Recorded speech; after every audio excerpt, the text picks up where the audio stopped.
सूर सजण मुझे साह खे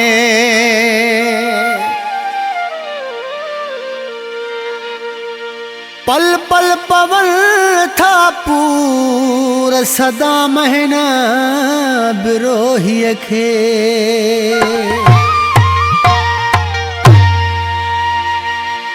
नुक़सान कयम तोले छा न कयम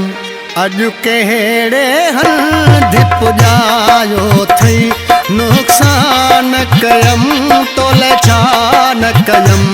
अॼु कहिड़े हंधि पुॼायो थई तोखे इज़त ॾिनी तोखे मान ॾिनम मूंसां दिलबर कोन रहायो थई नुक़सान कयम तोले छा न कयम अॼु कहिड़े हंधि पुॼायो थई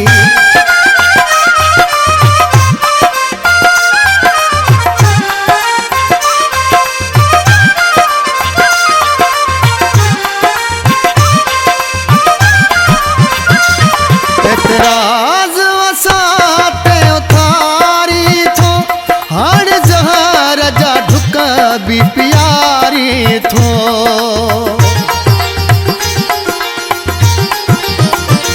एतराज़ वसाते उथारी थो हर ज़हर जा ढुक बि प्यारी थो इहा पंहिंजी सोच अथई या कंहिं धारे वेही समझायो थई नुक़सान कयम तोले छा न कयम अॼु कहिड़े हंधि पुॼायो थई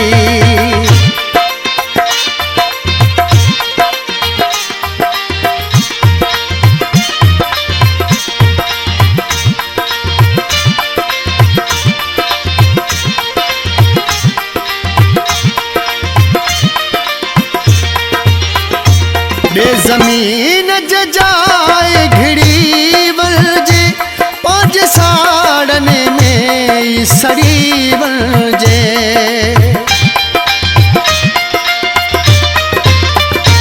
बे ज़मीन जजाए घिड़ी वलजे पांच साड़न में सड़ी वलजे महबूब चई मर्ज़ियूं थो करी मुझो कंध खणी छो झुकायो थई नुक़सान कयम तोले छा न कयम अॼु कहिड़े हंधि पुॼायो थई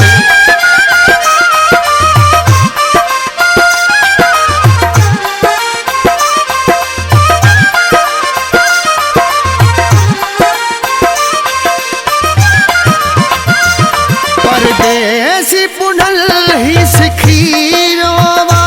तॾहिं दिल ते पत्थर त रखी वियो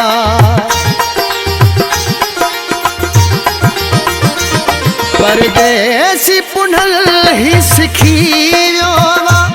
तॾहिं दिल ते पत्थर त रखी वियो वा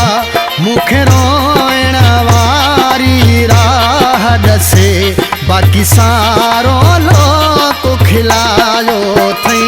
नुक़सान कयम तोले छा न कयम